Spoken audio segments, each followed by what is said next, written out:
Hello guys, Sir Grandelot here. While my Jane Doe hides away from these feline threats, the chonky white one and the skinny black one that are trying to harass her, I wanted to share with you the status of my account after 1 year in Zenless Zero, because we just passed the 1 year threshold where, oh my god, the cat, we're 1 year and change into the game.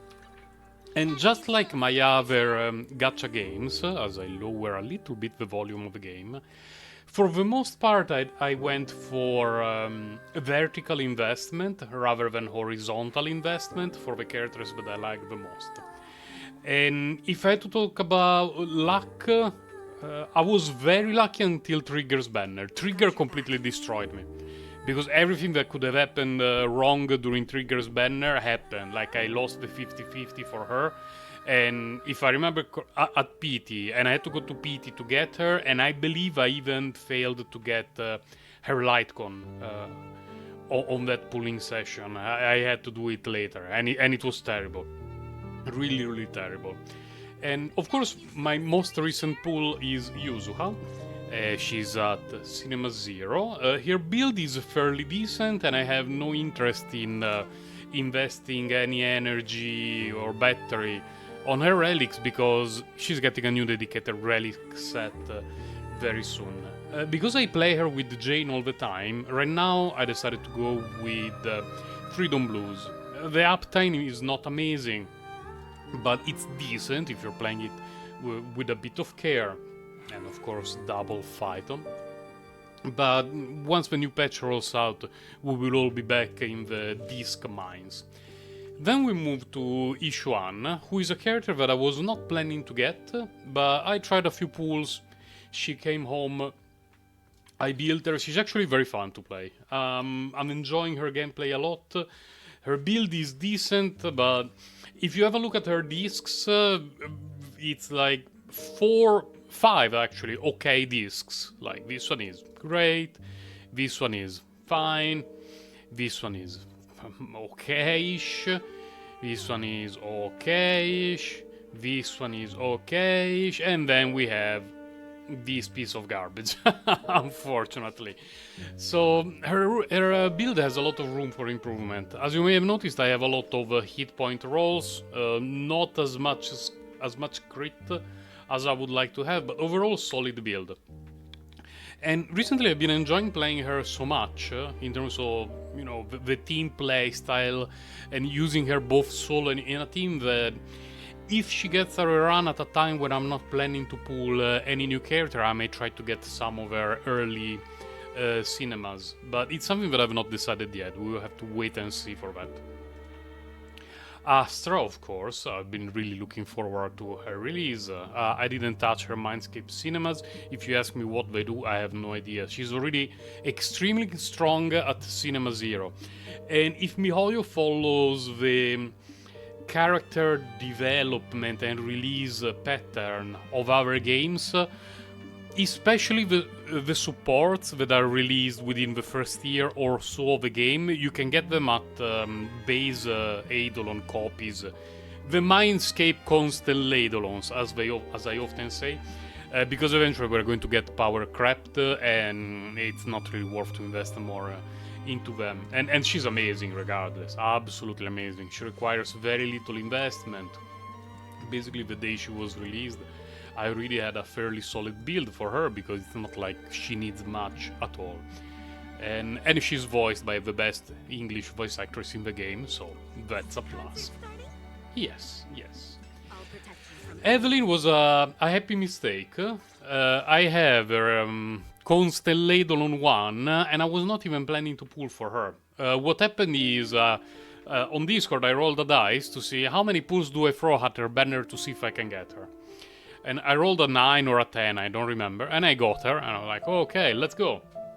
Then a few weeks later, we did it again, and I got her again on a 50-50. So, I'm not complaining, because she's a very strong character, and I like the playstyle of her team. Unfortunately, her build is very questionable, because this is what I use for her. You know, she doesn't have a 4-piece set that fits her perfectly. So I just went for substats and, you know, two set bonuses that overall fit her decently well.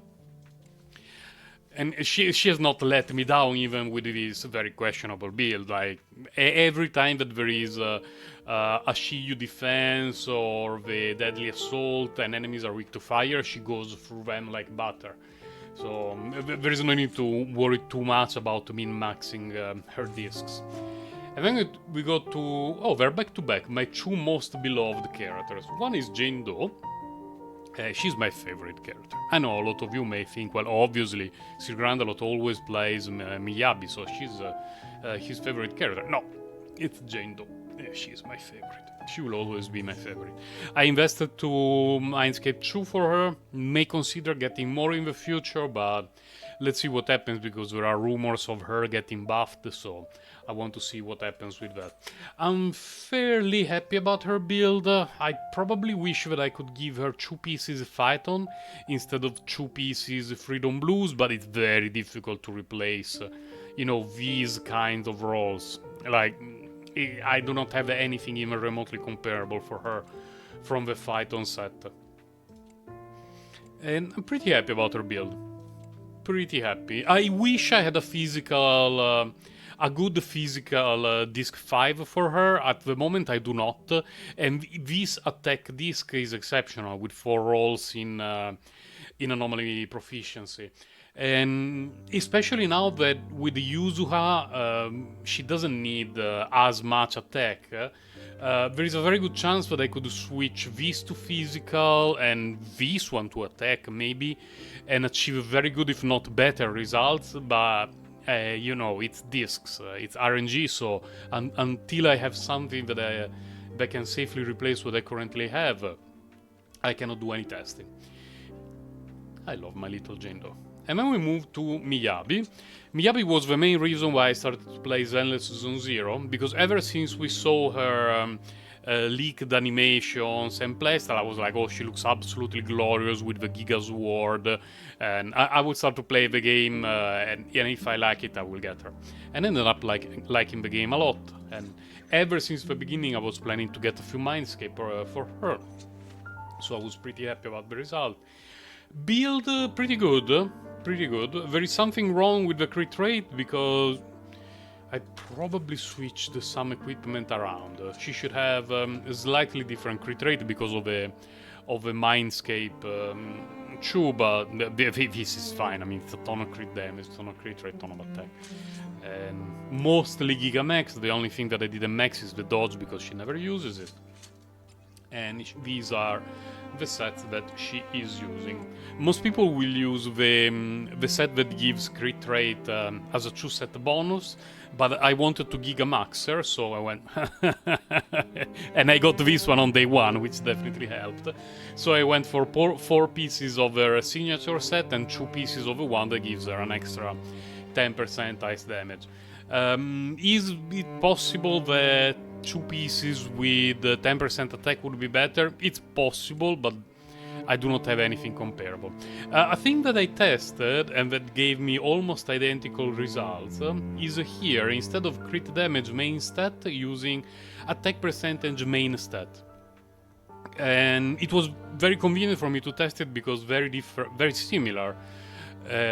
What are they called? Substat values, very similar, and the results were essentially the same. So I just stick with this one for the time being so that I can see more crit damage here in the character screen and my brain releases sweet endorphins, but it's not a big deal. Lovely character. She has by far my favorite playstyle, by the way, because it's extremely proactive. Evelyn is a bit proactive, a bit reactive, and the only thing that I don't like too much is how reliant her team's rotation are on stunning the enemies. Like, until that moment, it feels like you're not doing too much. Jane is mostly proactive, like you doing your own thing, and then you dodge to do even better. And too difficult to to evaluate. She's a bit of a combo character who relies on the stun window. Very unique playstyle. She's extremely proactive because you can almost completely ignore what the enemy does. And what I mean by that is you have the last attack of your normal attack chain, which has a fairly long animation and blocks any incoming attack. When you use the skill and you dash through the enemy, you ignore any attack that is thrown at you. It's an iframe. And when you use your charge attack, the spinning whirlwind of doom, you have an invulnerability window. When you use your ultimate, you have an invulnerability window. Basically, the only time of the whole fight where you can get hit is during the first 4 normal attacks, meaning that if you're fighting against an enemy that has not super fast attacks, think of Uber Jane. You're basically creating an iframe when your opponent attacks, and then you quickly spam the normal attacks. The first 4 will hit before you get attacked, and then you get attacked, and you either have the 5th attack of a normal attack chain, or a dash, or whatever. Plus, you can also always switch to the other character to do the parry assist, so it's very difficult to get hit with Miyabi if you're paying a little bit of attention. And speaking of very difficult to get hit is Yanagi, who is a lovely character. She's a little bit in a weird spot because she's good as an on-field damage dealer. Very good, very solid. I've cleared the end game multiple times with my Mindscape Zero Yanagi. She has a million iframes and she can block almost everything in the game. The problem is that she's so good as the, let's say, wait in the shadows character for Miyabi that I find it very difficult to have a team just for her.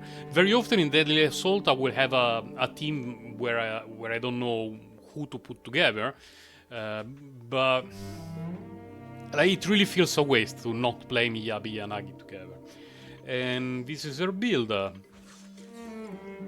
set. Pretty good stats overall. I'm happy about her build. And as far as being the on-field driver, this is more than good enough, but if you use her as the support for Miyabi, this is her stats don't matter too much. And then we have Trigger. Man, you kinda ruined my account, Trigger. I still love you, but you kinda ruined my account. She is in terms of design and characterization, one of my favorite characters, because back in my days when I was young and my reflexes were still decent, I played a lot of FPS competitively, even in teams, and more often than not I was the sniper. If I was not the sniper, it's because we were playing a stage that did not require one. But I was always a sniper, so the moment they released a character who is a sniper and who is a cute waifu, I was like, well, I need to get her. And she absolutely scammed me of all of my polys when her banner was released. Her build, Giga Maxed. Is it necessary? No, absolutely not. But I wanted to Giga Max her because I like her a lot. And just recently I switched her to this set. I spent a crazy amount of energy farming... where is the set that was released around her time? This one. And I even have a good 4-piece set for her. But this one is just flat out better. So it feels a bit bad. Because it buffs everyone in the team. So since I do not have MB, 5-star MB, it felt bad to think how much energy I wasted farming for the MB trigger set, but it is what it is. I have her engine, no Mindscape. I was kinda hoping to get at least her first Mindscape, but I had no polys left after the scam that was her banner. And this is Panda. Did I level up his skills? Some. And he has leveled up relics, yeah. He's fine. I made a tier list video where I said that I believe that he's bait. And that very soon, when we get proper support, like limited 5-star supports for, what are they called? Rapture agents, we will no longer use Panda Guy. But for the time being, he's the best support for Ishuan. And since I do not build a lot of characters at the same time, it didn't cost me much energy to just level him up, have him with enough attack, level up his important skills, and he spends literally a second and a half on the screen to do his special attack and then switch back to each one. Very low investment character, great if you have each one, questionable if you don't have each one. I do not remember the last time I played Chini. And yeah, the fact that she's missing equipment shows it. I was not planning to get her. It's just that I wanted a stun character, and I threw, I believe, 2 temples on her first banner, and I got her on pool 16 or 17, so she was a very early pool on a 50-50. She helped me a lot during the first 2 or 3 patches, then she lost a lot of value. A stun character that I still play quite a lot is Koleda. Not because she has Mindscapes, her Mindscapes are pretty trash, but because I like her a lot and she reminds me of Asuka. She's an Asuka XP in my heart, and Asuka is best girl and will forever be best girl. Spent a little bit on her skills, on her traces. What are they called? Skills, okay. Each game has a different name, but they're always the same stuff. Equipment is like this, the 4-piece for stunners and 2 pieces energy recharge set. I use her pretty often because if I want to use both Evelyn and Ishuan, usually I let Ishuan borrow trigger, so the team is Ishuan, Panda, trigger, and then I use Evelyn, Koleda, Astra. Grace is a character that was the last standard banner character that I have. No, that's fake news. The last standard banner that I got was Nekomata. The second to last that I got was Grace. And I was happy about getting her because in the beginning pretty much every team in the game required Grace for whatever reason. She joined my account a little bit late. And ever since she joined my account, half of the time that I lose a 50-50 or that I get someone from the standard banner, it's Grace. I'm not complaining because she's great. She's a fun character to play. She performs well on screen, and I like her character in the game. Not just for disgusting reasons, by the way. Stop gooning to this. But in general, she's a lovely character. Right now she does not have proper discs, but I always give her some leftover stuff. It kinda depends on the team. When I do play her, it's usually in a mono electro anomaly team with a Yanagi on field. She will have 4 pieces Freedom Blues, and the third character is Rina. I have her engine, and yeah, I play her pretty often. You may have not seen her very often, but I play her pretty often. Then who do we have? Oh, the shark girl. Ellen for me was a luxury pool of patch 1.0 because I really like her design. She's a shark girl wearing a maid vest, very unique characterization. But I've never really enjoyed her playstyle. And because of that, as soon as I started to get new limited damage dealers, I basically put her on the bench and stopped using her completely.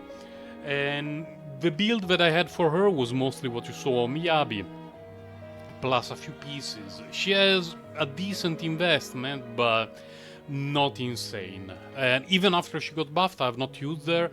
She's good, and she can clear all the content in the game with ease, just it's the play style and the consistent having to check how many stacks she has and rebuilding them and regenerating that bothers me. Then we have Rina. Rina, I got her Mindscape 2 quite a long time ago. Yeah, it was a long time ago. I basically got 3 Rinas in a span of a month between lost 50-50s and standard banner, and then I've not seen her in a while. I have built her a bit. I should build her a bit better. I didn't even notice that her ultimate was at 2. And I use her fairly often, especially mono electro team, but not just mono electro team. The reason is that her team buffs are so universal that if you have a damage dealer, a stun character, or an off-field damage dealer, and you put the arena, she's going to be fine, especially if you have Mindscape 1. Unfortunately, our Mindscape 1 is extremely important.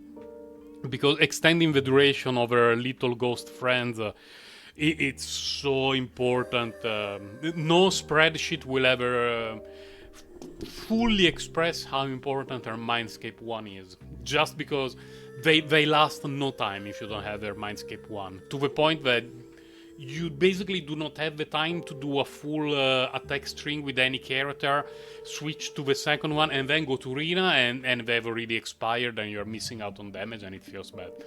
Great character, though. Ah, Corin, I built her recently. I actually built her recently, and I was shocked by how good she is in terms of damage output. She needs a little bit of help from supports in terms of grouping and energy regeneration and all the sort of stuff. But when you sort the team properly, she performs extremely well. Very solid damage output. Better than the next character that you're going to see. And she's great. She's a Woho XP. I always wanted to use her, but then I postponed building her because if you've been around ZZZ long enough, you may remember that for at the very least the first 6 months we were always broke. Like no cash, nothing. Never have money to build characters. Now, especially because I do not spend as much, you see, I have a lot of leftover cash. Like I could build any character that I want right now. Just there was a time that we couldn't do it. And probably if you're building multiple characters or you started a bit late, you still have that issue. So I postponed her for a long time. But lovely character. Then we have Nekomata. Nekomata. Yeah, that's about right. Nekomata was my second favorite character in the game after Miyabi. And I always said to my Discord members and anyone who follows me on YouTube, I really wish my first standard banner character will be Nekomata, because she's super cute. I don't know what she does, I don't know how strong she is, I just want Nekomata. It took me 1 year to get my first copy of Nekomata. It happened just last patch. And just a few days ago, when I pulled for Yuzuha, I got her Mindscape 1. The problem is, after building her and giving her a signature weapon, which I have at Refinement 1, yeah, I have at 2 stars, I realized how garbage she is. She feels way worse than Corin. Like, way worse. Now, there is a thing to be said that all of her Mindscape are very good. Like, if you check each single one of her Mindscapes, what they do is actually excellent for her kit. The problem is you need to get her to actually be a playable character. Now, of course, you can show me some showcases of 80 crit rate, 200 crit damage, Nekomata with perfect teammates, with perfect discs, clearing everything in time. Great, no worries about that. Thumbs up for you and for whoever has that Nekomata.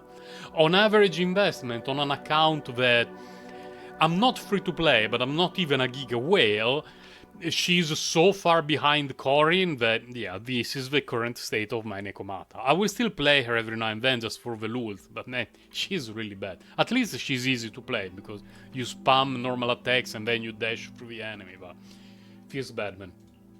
Nicole, I believe she was my first Cinema 6 character, and I still play her very often in a multitude of teams, just because she's such a great and universally good support. Right now I really like to play her in Jane Doe teams, because Jane Doe's main issue is that her damage is mostly focused in a small area in front of her. And there are not many fights where we fight one enemy.